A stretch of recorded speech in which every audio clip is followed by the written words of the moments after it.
Hi friends, today's lesson is all about text features, navigators. Our learning goal for today says, I can tell about how to use different text features. Friends, what's a text feature? Oh yeah, thank you. That's helpful. A text feature is something that the author includes in a text to help the reader in some kind of a way, right? Usually it's to give some more information, to model something that's being discussed, or even sometimes text features help the reader to move through a text. Those are actually the type of text features we're going to be talking about today. We're going to be discussing navigator text features. Like I said, navigators help to guide the reader through a text. So it kind of organizes things and tells the reader, hey, come this way or go here if they want more information. Let me show you some example of navigator text features. The first one we're going to talk about is the table of contents. Now the table of contents is found at the very front of a book.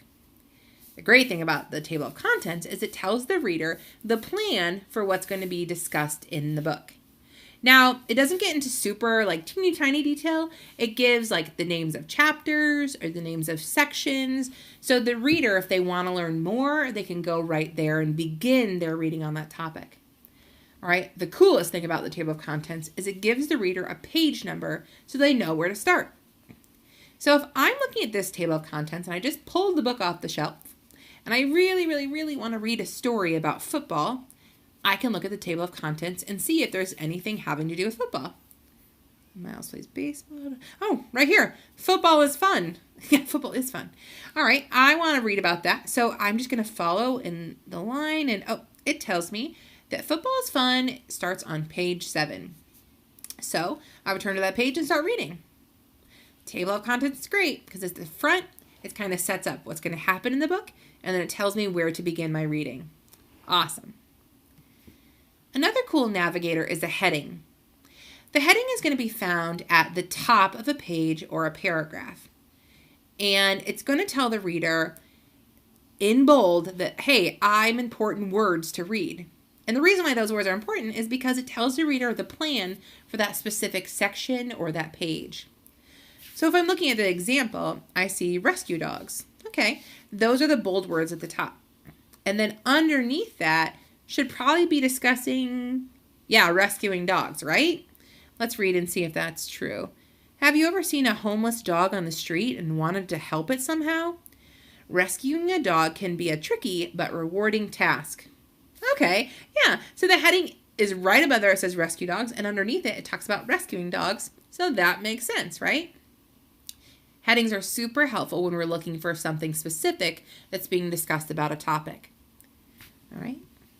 Another text feature is the index. Now the index is similar to the table of contents, except for it gets a little bit more specific. The index is found at the back of the book, and it helps the reader to search for something pretty detailed within a text. Just like the table of contents, it has page numbers too.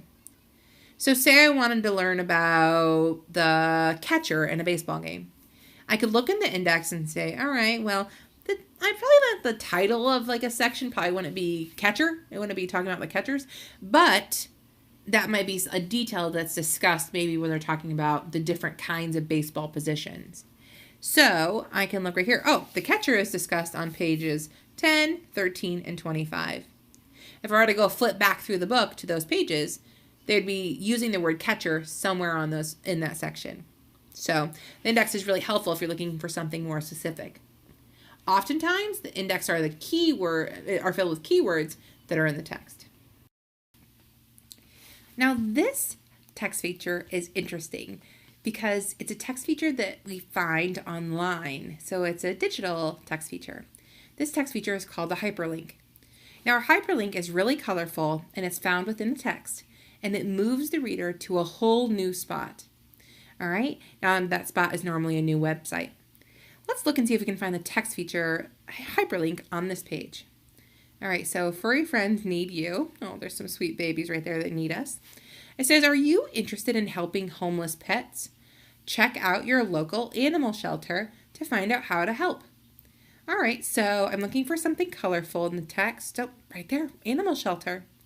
Now, if I click on that as a reader, it's going to take me to a whole new spot, And what do you think I'm going to learn about on that page?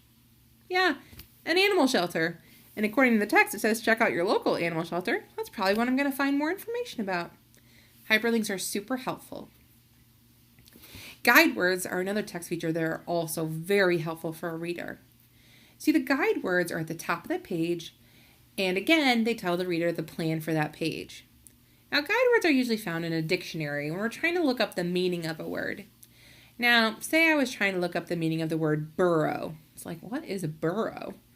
Well, I could flip through the dictionary, and the guide words at the top would tell me what words, like what range of words would be found on that page. So the guide words up here are bunny and chatter. So I know burrow is B-U-R-R. Okay, so that's going to be in between here. I'm going to go down. Oh, there it is. Burrow, a hole or small tunnel dug by a small animal, especially a rabbit, as a dwelling. That means a burrow is a place that's like a hole that a rabbit digs, and that's where he lives. Cool. The guide words just tell me what the plan is for that page and where, a range of a word might fall. All right, our last text feature we're going to talk about is an icon. These might look familiar to you, friend. We use icons all the time. Sometimes we just do the shortcut and we call them apps. Yeah, because an icon is a quick picture that moves you to usually an app. So if I'm looking at these icons, I just see they're like little quick pictures. So, this is a game controller. So see how that quick picture, if I were to click on that, it would bring me to what probably, friends? Yeah, bring me to a game. What if I clicked on this picture of a camera? What do you think it's going to bring me to? Yeah, it's going to open up my camera so I can take a picture. Icons are all over in our world now, and they're a text feature. Just like the other navigators, they help to move the reader somewhere. All right, that's it. Our learning goal for today said, I can tell about how to use different text features. And that's exactly what we talked about and learned about today. Now, as you're using these text features, I want you to think about how they're helping you as a reader and how you can explain their good use to other people.